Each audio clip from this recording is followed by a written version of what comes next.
Good morning students, कैसे हैं आप सब। आज मैं आपके लिए लेकर के आया हूँ क्लास 10 से साइंस का चैप्टर 3 मेटल्स नॉन मेटल्स। ये केमिस्ट्री का एक पार्ट है और इस चैप्टर में हम लोग जो हमारे आसपास एलिमेंट्स मौजूद हैं उसको दो हिस्से में बांट करके देखेंगे। एक हिस्सा है मेटल्स का होगा और दूसरा नॉन मेटल्स का। डिफिनेशंस में जाने से पहले हम लोग इसकी प्रॉपर्टीज़ को देख लें, क्योंकि प्रॉपर्टीज़ से ही डिफिनेशन निकलेगा। अगर कोई ये पूछता है कि व्हाट इज़ मेटल, तो आपको इसकी फिजिकल और केमिकल प्रॉपर्टीज़ ही बतलानी होगी। जैसे कि metal is solid, hard, metallic lustre, ductile, और फिर इसका केमिकल प्रॉपर्टीज़ कि इट डोनेट्स इलेक्ट्रॉन्स। तो डिफिनेशन इसी तरीके से बनेगा, तो इसलिए हम लोग उसकी फिजिकल प्रॉपर्टीज़ और केमिकल प्रॉपर्टीज़ को देख लें। तो आइए शुरुआत करें इसका फिजिकल प्रॉपर्टीज़ ऑफ मेटल के साथ। तो मेटल ये सॉलिड होते हैं जनरली, ये लिक्विड या फिर गैसेस स्टेट में नहीं पाई जाती हैं, लेकिन एक्सेप्शन हर जगह होगा। यहाँ पर एक्सेप्शन है मरकरी। आपको ये एक्सेप्शंस याद रखने हैं, एमसीक्यू में अक्सर यही क्वेश्चन पूछा जाता है। मरकरी आप लोग जैसा कि यूज़ करते होंगे, थर्मामीटर के अंदर देखा होगा आपने, ये रूम टेम्परेचर पर लिक्विड स्टेट में पाया जाता है। मेटल्स हार्ड होते हैं एक्सेप्ट लिथियम, पोटेशियम और सोडियम। ये इतने सॉफ्ट होते हैं कि इसको हम लोग नाइफ के साथ काट सकते हैं। मेटल लस्ट्रस होते हैं, यानी कि चमक होती है उनमें, शाइनिंग प्रॉपर्टीज़ होती है। मेटल्स मेलिएबल होते हैं, यानी अगर इसको हथौड़े से पीटा जाए तो थिन शीट्स में ये कन्वर्ट हो जाएंगी। इसलिए हम लोग देखते हैं कि जो भी शीट्स के बॉक्सेस होती हैं, या फिर हम लोग कार का बॉडी देखते हैं, दूसरे रेफ्रिजरेटर वगैरह का बॉडी देखते हैं, वो सब मेटल के बने हुए होते हैं, क्योंकि उसको थिन शीट्स में हम लोग कन्वर्ट कर सकते हैं। मेटल्स आर डक्टाइल, यानी इसको हम लोग वायर में कन्वर्ट कर सकते हैं, पतली पतली वायर में इसको ड्रॉ कर सकते हैं। इसलिए आप देखते होंगे कि आपके घर में जो भी वायर्स हैं वो सब मेटल्स के बने होते हैं, कॉपर का होगा, एल्यूमिनियम का होगा। इसकी मेल्टिंग पॉइंट बहुत हाई होती है। एक्सेप्शन है गैलियम और सीजियम, इसकी मेल्टिंग पॉइंट लो होती है, इसको आप हथेली पर रखोगे तो ये पिघल जाएंगे। मेटल्स की बॉइलिंग पॉइंट बहुत हाई होगी। मेटल्स हीट के गुड कंडक्टर होते हैं, यानी वो हीट को बहुत ईजिली ट्रांसफ़र करते हैं अपने एक एटम से दूसरे एटम में। और इसमें बेस्ट जो है सिल्वर और कॉपर। और जब ये गुड कंडक्टर ऑफ हीट हैं तो ये गुड कंडक्टर ऑफ इलेक्ट्रिसिटी भी होंगे। तो हम लोग बिजली के वायर्स को देखते हैं, अक्सर कॉपर का और सिल्वर का ये होता है, लेकिन सिल्वर का इस्तेमाल हम लोग जनरली इसलिए नहीं करते हैं क्योंकि वो बहुत कॉस्टली है, जबकि वो कॉपर से ज़्यादा बेहतर इलेक्ट्रिसिटी को कंडक्ट करता है। ठीक है, तो हम लोग जो है एल्यूमिनियम का इस्तेमाल करते हैं। अक्सर आप देखे होंगे कि जो गवर्नमेंट की पोल के ऊपर वायर्स वगैरह ड्रॉ की हुई होती हैं वो एल्यूमिनियम की होती है। और मेटल सोनोरस होते हैं, यानी कि जब इसको पीटा जाए तो इसमें से एक टन की आवाज़ आती है। ठीक है, उस आवाज़ को हम लोग सोनोरस बोलते हैं, एक साउंड क्रिएट होता है इससे। नॉन मेटल की फिजिकल प्रॉपर्टीज़ को देख लें तो नॉन मेटल सॉलिड हो सकते हैं, लिक्विड हो सकती है, या फिर गैसेस के फॉर्म में हो सकते हैं। सॉलिड्स जैसे कि कार्बन, सल्फर, फॉस्फोरस, ये सब सॉलिड स्टेट में पाए जाते हैं। ब्रोमीन लिक्विड स्टेट में पाया जाएगा, और ऑक्सीजन, हाइड्रोजन, नाइट्रोजन, ये सब गैसेस स्टेट में पाई जाती हैं। नॉन मेटल्स सॉफ्ट होते हैं। मेटल्स के बारे में पढ़ा था, वो सॉलिड होते हैं वो, लेकिन एक्सेप्शन है डायमंड। डायमंड एक नॉन मेटल है, लेकिन वो सॉफ्ट नहीं है, और वो हार्ड भी इतना ज़्यादा हार्ड है कि इसको दुनिया का सबसे हार्ड सबस्टेंस बोला जाता है। नॉन मेटल लस्ट्रस नहीं होती है, ये चमकती नहीं है, लेकिन एक्सेप्शन है आयोडीन क्रिस्टल्स। आप लोगों ने टिंचर ऑफ आयोडीन देखा होगा, जो अक्सर मेडिकेटेड पर्पज से यूज़ में लाया जाता है। आप देखते होंगे वो चमकता रहता है। नॉन मेटल्स मेलिएबल नहीं होते हैं, यानी इनको अगर हथौड़े से पीटा जाए तो ये चपटा होंगे नहीं, बल्कि ये एक तरीके से बिखर जाएंगे, वो टूट जाएंगे। नॉन मेटल्स डक्टाइल नहीं होते हैं, इसलिए इसको वायर्स के फॉर्म में हम लोग ड्रॉ नहीं कर सकते हैं। नॉन मेटल्स जो कि सॉलिड होते हैं या फिर जो लिक्विड होगी, उसकी बॉइलिंग पॉइंट, मेल्टिंग पॉइंट बहुत लो होती है। नॉन मेटल्स जो कि सॉलिड है और लिक्विड है, उनकी बॉइलिंग पॉइंट भी लो होगी। Non metals bad conductor of heat and electricity है। यानी हीट और इलेक्ट्रिसिटी को ये अपने साथ कंडक्ट नहीं करेगी। एक्सेप्शन है ग्राफाइट। अक्सर आपने सुना होगा कि हम लोगों को मना किया जाता है कि पेंसिल जो है उसे लेकर के इलेक्ट्रिक सॉकेट के अंदर या स्विच के अंदर उसको ना सटाएं। इसका पीछे रीज़न ये है कि ग्राफाइट जो है वो गुड कंडक्टर है इलेक्ट्रिसिटी का। और नॉन मेटल सोनोरस नहीं होते हैं, यानी कि इसको अगर हथौड़े से हम लोग पीटें तो ये उस तरह की आवाज़, स्वीट साउंड नहीं क्रिएट करेगा। नेक्स्ट देख रहे हैं हम लोग केमिकल प्रॉपर्टीज़ मेटल्स की। तो फिजिकल प्रॉपर्टीज़ देख लिया हम लोगों ने, अब इसकी केमिकल प्रॉपर्टीज़ को भी समझ लेते हैं। मेटल्स जब एयर के साथ रिएक्ट करेंगे तो एयर में मेनली हम लोग ऑक्सीजन कंसिडर करेंगे। तो एयर जब बोलते हैं तो उसका मतलब है ऑक्सीजन। तो मेटल ऑक्सीजन के साथ रिएक्ट करके मेटलिक ऑक्साइड का फॉर्मेशन करती है। आप यहाँ देख रहे होंगे कॉपर जो है ऑक्सीजन के साथ रिएक्ट करके कॉपर ऑक्साइड बनाया ब्लैक कलर का। एल्यूमिनियम ऑक्साइड ऑक्सीजन के साथ रिएक्ट करके एल्यूमिनियम ऑक्साइड बनाएगा। मैग्नीशियम ऑक्सीजन के साथ रिएक्ट करके मैग्नीशियम ऑक्साइड बनाएगा।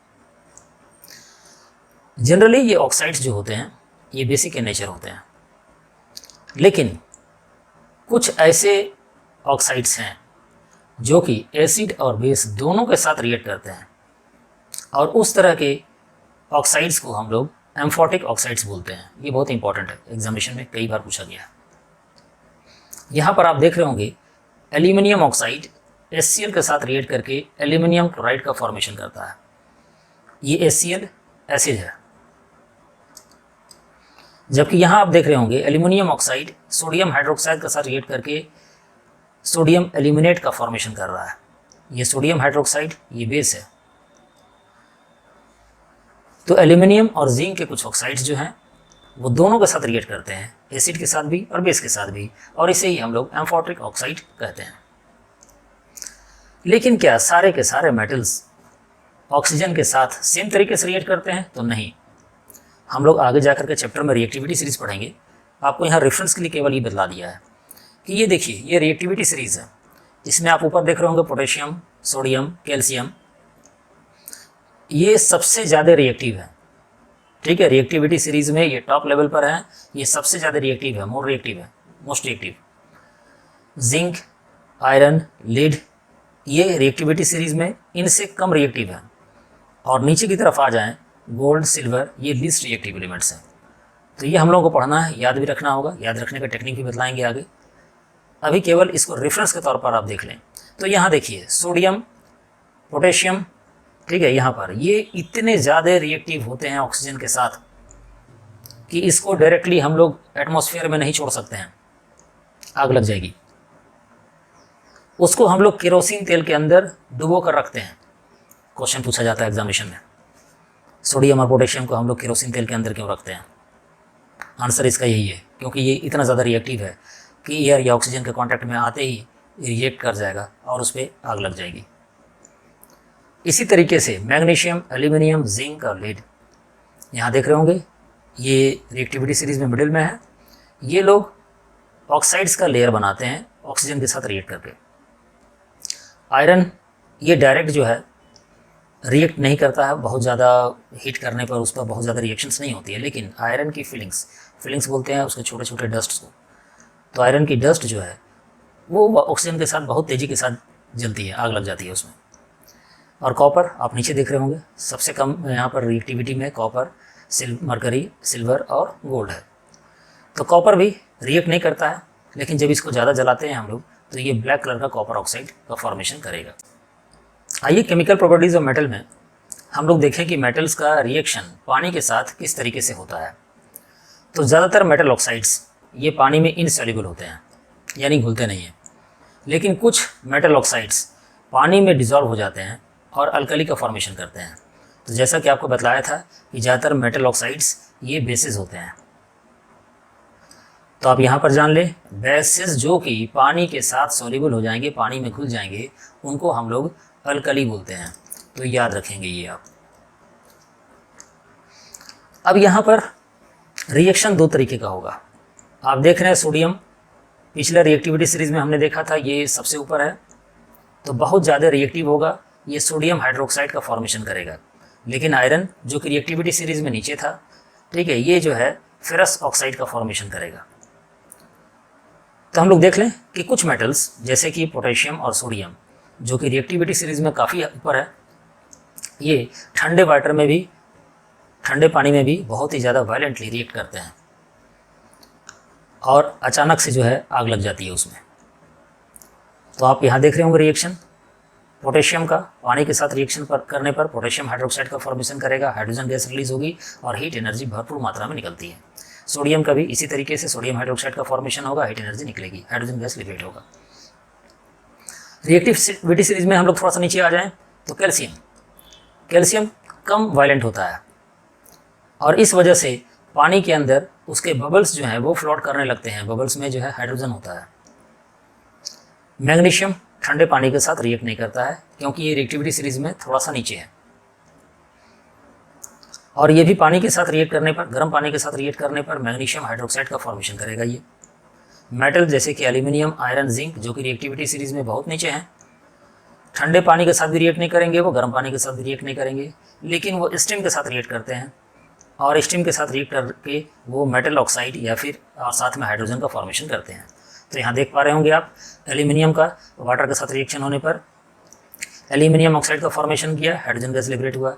इसी तरीके से आयरन वाटर के साथ रिएक्ट करने पर फेरस ऑक्साइड का फॉर्मेशन कर रहा है ये और हाइड्रोजन गैस लिबरेट हो रहा है। डिफरेंट मेटल्स का ऑक्सीजन के साथ जो रिएक्टिविटी है इसके ऊपर अक्सर क्वेश्चंस पूछे जाते हैं। जैसा कि पहला क्वेश्चन आपको बताया ही था कि हम लोग पोटेशियम या सोडियम को केरोसिन के अंदर क्यों स्टोर करके रखते हैं। आंसर इसका आपको मालूम है, रिएक्टिविटी सीरीज में हाई पोजीशन पर होने की वजह से बहुत हाईली रिएक्टिव होती है ये और जैसे ही एयर के कांटेक्ट में आती है ये जलना स्टार्ट कर देती है। इसी तरीके से मैग्नीशियम को जब हम लोग गर्म करते हैं तो उसमें से वाइट कलर की ब्राइट फ्लेम निकलती है। क्वेश्चन यहाँ से फिर बन सकता है, ऐसा मेटल का नाम बताइए जिसको जलाने पर ब्राइट वाइट फ्लेम निकले। तो मैग्नीशियम रिबन। क्वेश्चन इसका पहले इसमें पूछा गया है कि मैग्नीशियम रिबन को जलाने से पहले हम लोग उसे थोड़ा सा घिस क्यों लेते हैं। बेसिक रीज़न है कि हवा में कांटेक्ट में आने पर उसके ऊपर ऑक्साइड का फॉर्मेशन हो जाता है और इस वजह से वो जल नहीं पाता ठीक तरीके से।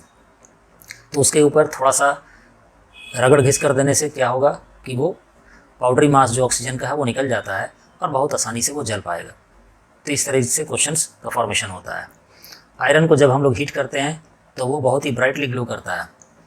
कॉपर को हीट करने पर वो जलता तो नहीं है लेकिन वो एक ब्लैक कलर का कॉपर ऑक्साइड का फॉर्मेशन करेगा। सिल्वर और गोल्ड रिएक्टिविटी सीरीज में बहुत नीचे होते हैं, लीस्ट रिएक्टिव है ये, इसलिए ये ऑक्सीजन के साथ हाई टेम्परेचर में भी रिएक्ट नहीं करेंगे। और कुछ मेटल जैसे कि मैग्नीशियम, एल्यूमिनियम, जिंक, लेड ये सब जो है ऑक्साइड का फॉर्मेशन करते हैं और इस वजह से ऑक्साइड बन जाता है तो फर्दर उसका ऑक्सीडेशन नहीं हो पाता है क्योंकि बाहर में एक लेयर ऑक्साइड का बन जाता है। तो ये अपने मेटल्स को ही या अपने आप को ही एक तरह से प्रोटेक्शन प्रोवाइड करती है। अब आइए देखें हम लोग कि मेटल्स का रिएक्शन एसिड के साथ। तो नॉर्मली आप जान लें यहाँ पर कि मेटल्स का रिएक्शन डाइल्यूट एसिड के साथ करने पर सॉल्ट और वाटर का फॉर्मेशन होता है। ये हम लोग पहले पढ़ चुके हैं। ये दोनों रिएक्शन जब भी पढ़ेंगे हम लोग, ठीक है, ये एसिड बेस और सॉल्ट वाले चैप्टर में हम लोगों ने इसकी पढ़ाई कर ली है। फिर एक रेफरेंस में यहाँ शॉर्ट सा निकाल लेते हैं। आप पूछेंगे यहाँ पर कि डाइल्यूट एसिड के साथ ही क्यों, कंसनट्रेटेड एसिड के साथ क्यों नहीं रिएक्शन होता है इसका। तो कंसनट्रेटेड एसिड के साथ बहुत ही वायलेंटली ये रिएक्ट करते हैं जो कि बहुत डेंजरस हो सकता है। ठीक है, तो डाइल्यूट एसिड के साथ रिएक्शन करने पर आप देख रहे हैं यहाँ पर कि आयरन हाइड्रोक्लोरिक एसिड जो कि एक्वस सोल्यूशन में है, AQ लिख दें यहाँ पर, ठीक है, ये फेरस क्लोराइड का फॉर्मेशन करता है यानी कि ये एक सॉल्ट है। और फिर देखें हम लोग reaction of metal with solution of other metal salt. दूसरे मेटेलिक सॉल्ट के साथ अगर मेटल का हम लोग रिएक्शन करवाएं तो क्या होगा। तो रिएक्टिविटी सीरीज फिर से यहाँ एक बार देख लें आप। इसमें आपको चेक करना होगा कि जो मेटल का रिएक्शन मेटेलिक सॉल्ट के साथ हो रहा है वो उससे रिएक्टिविटी सीरीज में ऊपर है कि नहीं। तो आप यहाँ देख पा रहे होंगे कि आयरन रिएक्टिविटी सीरीज में कॉपर से ऊपर है, यानी कि आयरन जो है वो कॉपर सल्फेट की सॉल्यूशन को डिस्प्लेस कर देगा, ठीक है, और ये फेरस सल्फेट बना देगा, कॉपर अलग से वहाँ पर निकल जाएगा। तो आयरन ने यहाँ पर कॉपर को डिस्प्लेस कर दिया।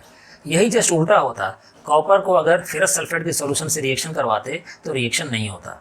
इसको भी आप पहले पढ़ चुके हो। नेक्स्ट आइए chemical properties of non metals. तो नॉन मेटल्स ऑक्सीजन के साथ रिएक्ट करके नॉन मेटल ऑक्साइड का फॉर्मेशन करती है। जैसे कि सल्फर का ऑक्सीजन के साथ रिएक्ट करके सल्फर डाइऑक्साइड और कार्बन का कार्बन डाइऑक्साइड का फॉर्मेशन कर रहा है। यहाँ पर नॉन मेटल्स वाटर या एसिड के साथ रिएक्ट नहीं करते हैं, ये ध्यान में रखिएगा, इसमें कोई रिएक्शन नहीं होता है। नेक्स्ट आइए देखिए, formation of ionic compounds. Metals और नॉन मेटल्स आपस से मिल करके कंपाउंड का फॉर्मेशन करते हैं, और ये कंपाउंड का फॉर्मेशन ट्रांसफर ऑफ इलेक्ट्रॉन्स की वजह से होती है। इसीलिए हम लोग इसको आयनिक कंपाउंड्स के नाम से जानते हैं, और उनके बीच में जो बॉन्ड बनता है उसको हम लोग आयनिक बॉन्ड बोलते हैं। इस कंसेप्ट को बहुत ही ध्यान से समझिए। मेटल्स, नॉर्मली आप ध्यान देंगे कि मेटल्स के लास्ट वाले शेल में, ठीक है, यहाँ पर देखिए 2 1 3 2 1, यानी इसकी वैलेंसी जो है वो 4 से कम होगी। मेटल्स जो है इसकी वैलेंसी 1 होगी, 2 होगी या 3 होगी।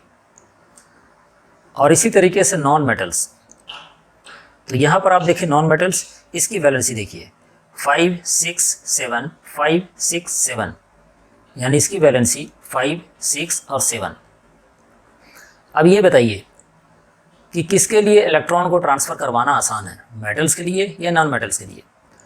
5 6 7 इलेक्ट्रॉन को दूसरे को दे देना बहुत हाई एनर्जी की ज़रूरत पड़ती है और इनस्टेबल भी होने की चांसेस हैं। इसलिए 1 2 3 इलेक्ट्रॉन को ट्रांसफ़र करना ज़्यादा आसान है। तो इसलिए मेटल्स जो होते हैं वो इलेक्ट्रॉन डोनर होते हैं, जबकि नॉन मेटल्स इलेक्ट्रॉन रिसेप्टर होते हैं। तो इस तरीके से आप यहाँ पर सोडियम को देखिए, सोडियम का एटॉमिक नंबर 11, इसका इलेक्ट्रॉनिक कॉन्फ़िगरेशन बनाएंगे तो के शेल में 2, एल शेल में 8 और एम शेल में 1, यानी वैलेंसी इसकी 1 है। यहाँ पर देख रहे होंगे आप। क्लोरीन को आप देखिए तो क्लोरीन का एटॉमिक नंबर 17 है, के शेल में यहाँ पर 2, एल शेल में 8 और एम शेल में 7। तो यहाँ पर इसके पास 7 इलेक्ट्रॉन्स हैं, इसके पास वैलेंसी में 1 इलेक्ट्रॉन्स हैं। तो ये अपना 1 इलेक्ट्रॉन ट्रांसफ़र करके क्लोरीन को दे देगा, जिसके वजह से यहाँ पर 8 इलेक्ट्रॉन्स आ जाएंगे क्लोरीन के पास और ये स्टेबल हो जाएगा। और सोडियम के पास यहाँ पर आप ध्यान दीजिए, 1 था वैलेंसी, वो दे दिया तो बच गया 8 एल शेल में, इसलिए ये भी स्टेबल हो गया। तो इस तरीके से ये दोनों मिल करके आयनिक कंपाउंड्स का फॉर्मेशन करते हैं, और दोनों के बीच में जो बॉन्ड होता है उसको हम लोग आयनिक बॉन्ड के नाम से जानते हैं। अब यहाँ पर दूसरा कंसेप्ट को समझिए। मेटल्स जो कि इलेक्ट्रॉन को लूज़ कर रहे हैं, तो इनके पास से, सोडियम के पास से इलेक्ट्रॉन जो है वो आ गया क्लोरीन के पास, तो सोडियम के पास एक एक्स्ट्रा प्रोटॉन बच गया, क्योंकि आपको मालूम है कि total number of proton is equal to total number of electron. तो एक तो दे दिया इलेक्ट्रॉन, तो प्रोटॉन आपके पास एक्स्ट्रा बचा, इसलिए ये प्लस आयन यानी कि कटायन यहाँ पर इसके ऊपर शो करता है। इसी तरीके से क्लोरीन, इसके पास टोटल नंबर ऑफ प्रोटॉन जो थे और टोटल नंबर ऑफ इलेक्ट्रॉन, तो इलेक्ट्रॉन एक रिसीव किया, इसलिए इसके पास एक एक्स्ट्रा इलेक्ट्रॉन आ गया, इसलिए इसको हम लोग माइनस से रिप्रेजेंट करते हैं क्योंकि इसके पास एक एक्स्ट्रा इलेक्ट्रॉन है, और सोडियम को हम लोग प्लस से रिप्रेजेंट करते हैं क्योंकि इसके पास अब एक एक्स्ट्रा प्रोटॉन बचा है। ठीक है, तो ये बेसिक। आइए अब देखें हम लोग प्रॉपर्टीज़ ऑफ आयनिक कंपाउंड्स।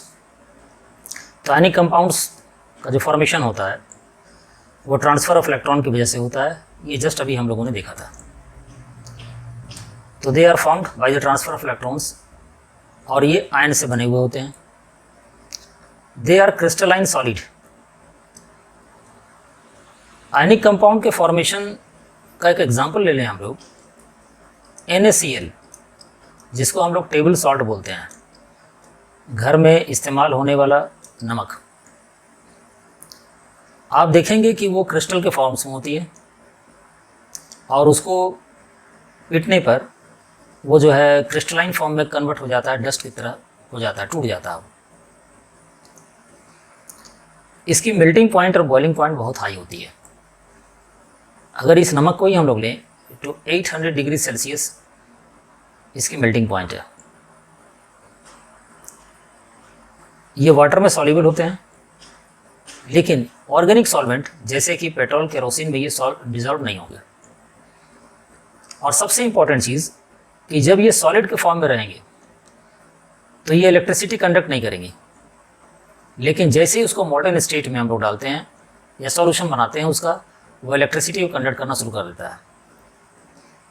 जैसे नमक हो आपके पास, आप उसमें बिजली के करंट को पास करवाने की कोशिश कीजिए, वो पास नहीं करेगा। लेकिन जैसे ही उसको पानी में आप डिज़ोल्व कर दीजिएगा तो होता क्या है कि दोनों आयंस जो है यहाँ पर सेपरेट हो जाते हैं, NaCl। तो आप यहाँ पर ध्यान दे रहे होंगे, जैसे इलेक्ट्रोलिसिस के प्रोसेस में आप ध्यान देते हो, Na+ आयन का फॉर्मेशन अलग होता है और Cl- आयन का फॉर्मेशन अलग इलेक्ट्रोड में होता है।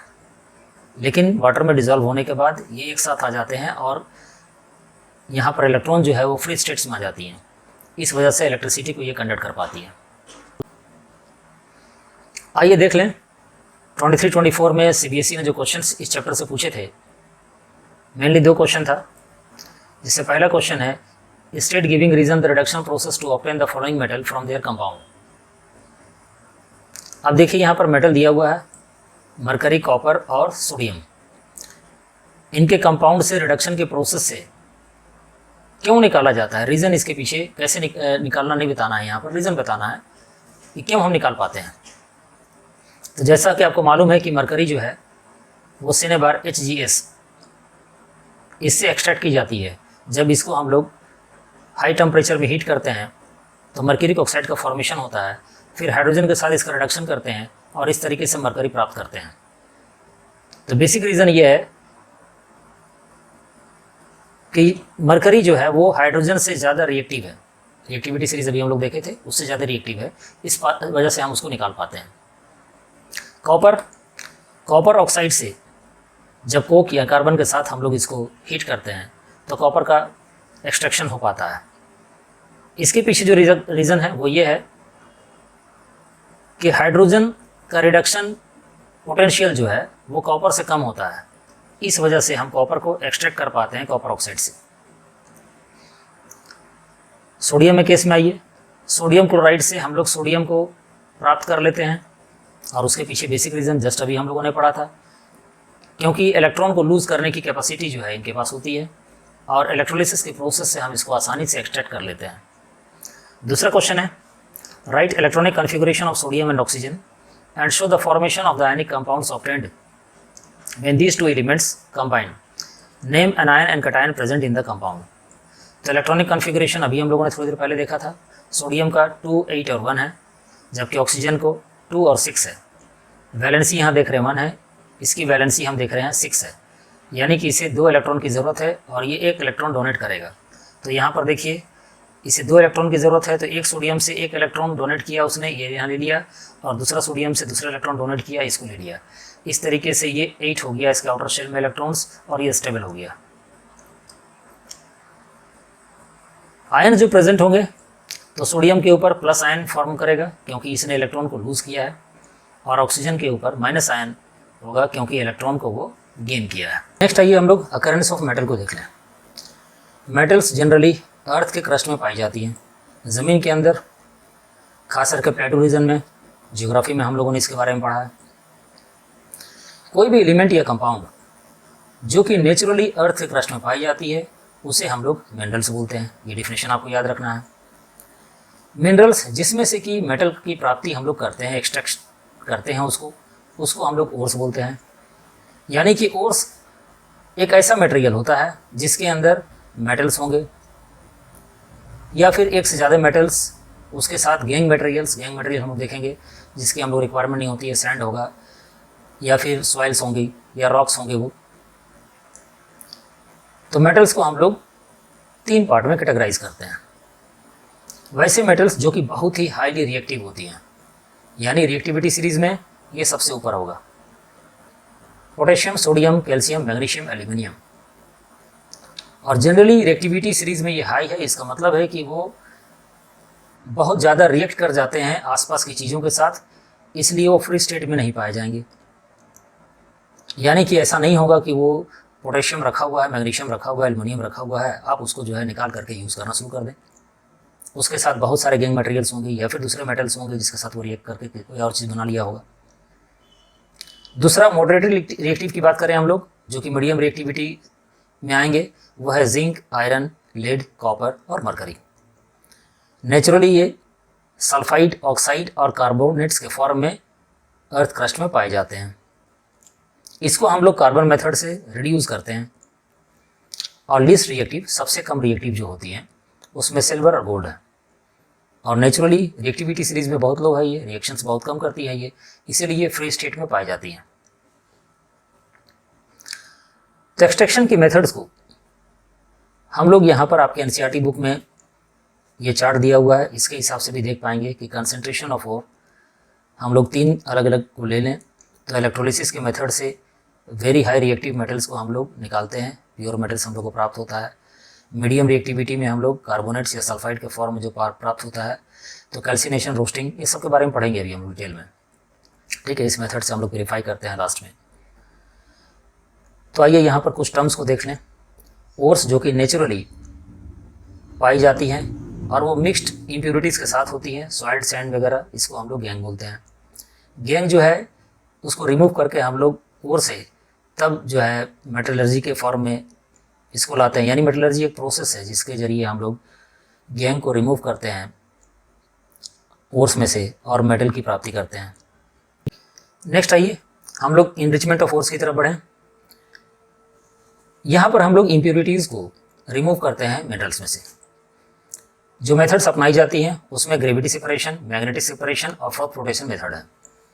ग्रेविटी सेपरेशन के अंदर उन सारे मिनरल्स को हम लोग अलग करते हैं, जैसे कि टिन, लेड, गोल्ड। जनरली इन मिनरल्स को हम लोग सबसे पहले क्रश कर देते हैं, इसके बाद वाटर स्ट्रीम में इसको वॉश करते हैं।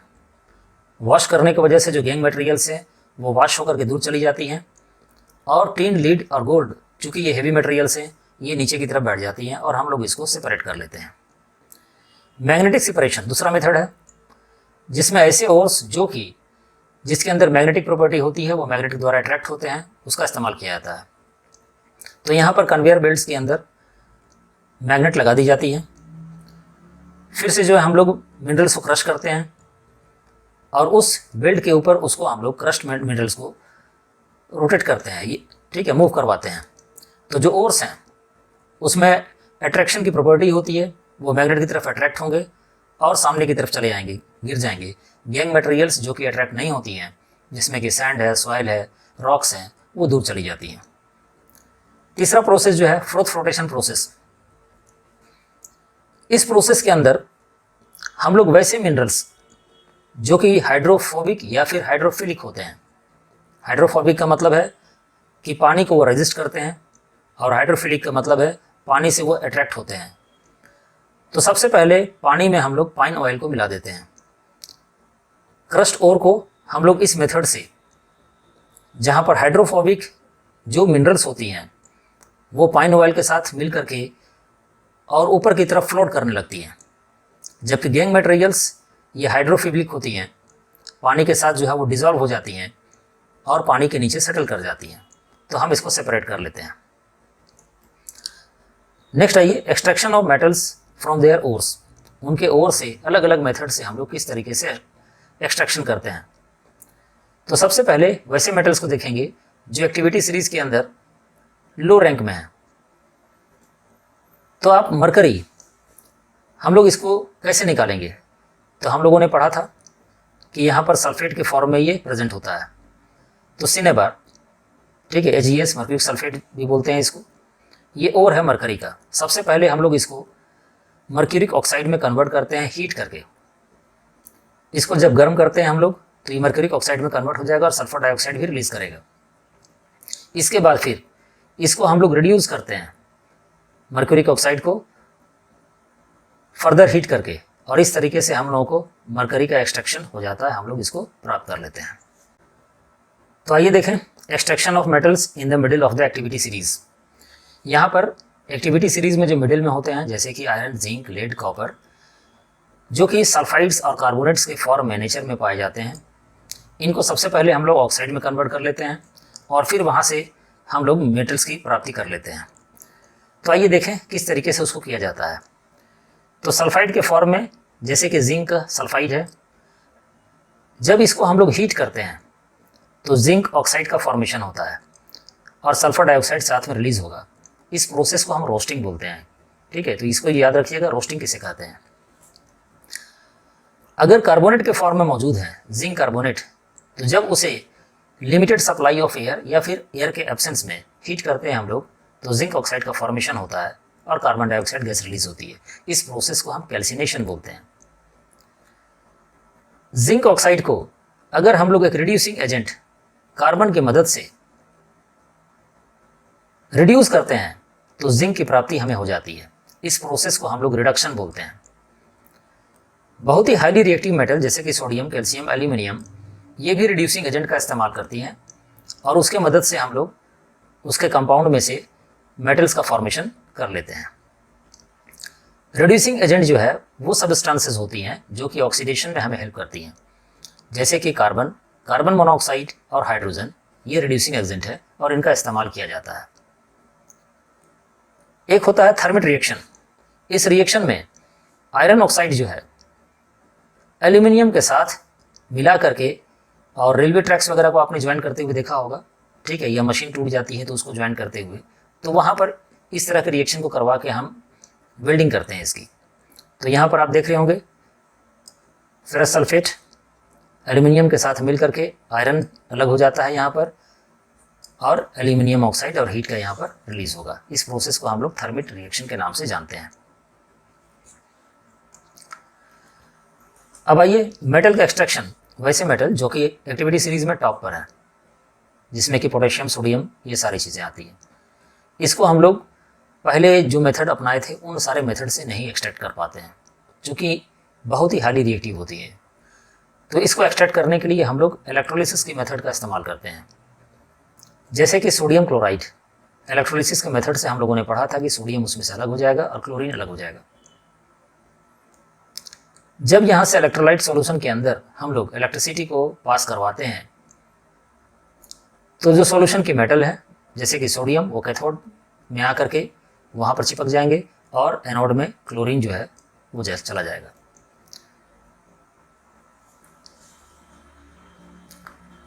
अब आइए रिफाइनिंग ऑफ मेटल्स। तो मेटल का जो एक्सट्रैक्शन कर लिया, अब उन मेटल की रिफाइनिंग कैसे की जाए। तो इम्प्योरिटीज़ जो प्रेजेंट होती है, जो मेटल हमने ऑब्टेंड किया अर्लियर मेथड से, उसको इलेक्ट्रोलिटिक मेथड से हम लोग रिफाइन करते हैं। कॉपर को इसी मेथड से ऑब्टेन किया जाता है। आप यहाँ पर देख रहे होंगे 2 रड लगे हुए हैं, एक कैथोड है और एक एनोड रड है। कैथोड रड में जो है प्योर कॉपर यहाँ पर लगा दिया जाता है। एनोड में जो है वो क्रूड कॉपर, यानी कि जो रॉ मटेरियल होता है, मैंने रॉ कॉपर होता है इम्प्योर, उसको लगा देते हैं और यहाँ पर कॉपर सल्फेट का सॉल्यूशन है। जब इलेक्ट्रिसिटी को हम लोग पास करवाते हैं तो आप यहाँ पर देख पाएंगे कि जो एनोड रड है, इम्प्योर रड, वहाँ से कॉपर के इलेक्ट्रॉन्स जो हैं वो रिलीज होकर के और ये प्योर कॉपर की तरफ चले आएंगे और यहाँ डिपॉजिट होता रहेगा। इसी तरह से कॉपर सल्फेट में जो कॉपर मौजूद है वो यहाँ पर चला आएगा। ऐसा क्यों होता है? क्योंकि इलेक्ट्रोलिसिस की मेथड से माइनस और प्लस आयन दोनों अलग होते हैं। तो माइनस इलेक्ट्रॉन, ठीक है, वो चला आएगा यहाँ पर कैथोड के पास, और प्लस में जो है ये धीरे धीरे थिकनेस इसकी कम होते चली जाएंगी, क्योंकि यहाँ से ये टूट करके सॉल्यूशन में आ रहा है और सॉल्यूशन से फिर ये कैथोड के पास चला आ रहा है, और जो इम्प्योरिटीज़ है यहाँ पर एनोड मड के फॉर्म में यहाँ पर जमा हो जाएगा। इस तरीके से हम इसकी प्यूरिफिकेशन को कर लेते हैं। लास्ट टॉपिक पे आइए, कोरिजन। ये एक प्रोसेस है जहाँ पर कि मेटल क्रोवाइड हो जाती है मॉइस्चर, एसिड या वाटर के प्रेजेंस में। एग्जाम्पल के तौर पर देखिए, सिल्वर जो है, हवा में जो सल्फर मौजूद है उसके वजह से ब्लैक हो जाती है, यानी कि क्लोराइड हो जाती है। कॉपर, मॉइस्ट कार्बन डाइऑक्साइड जो हवा मौजूद है उसके वजह से उसके ऊपर एक ग्रीन कलर की लेयर चढ़ जाती है। इसी तरीके से आयरन एयर और मॉइस्चर की वजह से रिएक्ट होकर के एक ब्राउन फ्लैकी कलर का, आपने देखा होगा लोहे के ऊपर जंग लगते हुए, जिसको हम लोग रस्ट बोलते हैं। यानी कि आयरन जो क्लोराइड होता है उस क्लोराइड या कोरिजन को हम लोग रस्ट के नाम से जानते हैं। तो कैसे इस कोरिजन से बचा जा सकता है? तो इसके बचने का बहुत सारा तरीका है, जिसमें सबसे आसान तरीका ये है कि उसके ऊपर पेंटिंग कर दी जाए। तो हम लोग लोहे का गेट दरवाज़ा बनाते हैं, या फिर आपने कार मोटरसाइकिल देखा होगा उसके ऊपर पेंटिंग की जाती है कोरोजन से बचाने के लिए। ऑयलिंग की जाए या ग्रीसिंग की जाए, हम लोग तेल का इस्तेमाल करते हैं। शटर वगैरह में दुकान का आपने देखा हो ग्रीसिंग की जाती है। मशीन्स के ऊपर जो कि फैक्ट्रीज में चलती है ग्रीसिंग की जाती है। नेक्स्ट है गैल्वेनाइजिंग। गैल्वेनाइजिंग के अंदर हम लोग उसके ऊपर जिंक का एक प्रोटेक्टिव लेयर लगा देते हैं, जिससे कि अंदर आयरन कोरेड होने से बच जाता है, और उसी को हम लोग गैल्वेनाइजेशन बोलते हैं इस प्रोसेस को। और मेकिंग एलॉयज़, एलॉयज़ के अंदर 2 या 2 से ज़्यादा मिनरल्स को हम लोग मिला करके और एक अलग तरह का एलिमेंट का फॉर्मेशन करते हैं। एग्जाम्पल के तौर पर आप देखिए, स्टील जो है वो आयरन, निकिल और क्रोमियम को मिला करके बनाया जाता है, इसलिए आप इसका कोरोजन होते हुए जल्दी नहीं देखते होंगे। ब्रास कॉपर और जिंक को मिला करके, और ब्रोंज कॉपर और टिन को मिला करके बनाया जाता है, और इसका इस्तेमाल व्हीकल्स वगैरह के में आपने देखा होगा, गाड़ियों में, फैक्ट्रीज में देखा होगा। ठीक है, इस तरीके से हम कोरोजन से प्रिवेंशन पा सकते हैं। तो स्टूडेंट्स, आपको हमारा चैनल अगर पसंद आया हो तो इसे आप लाइक करें, सब्सक्राइब करें और दोस्तों के साथ शेयर करें। आप अगर नोट्स बनाना चाहते हो तो स्क्रीनशॉट इसका ले सकते हैं। और चैनल को देखने के लिए आप सबों को थैंक यू।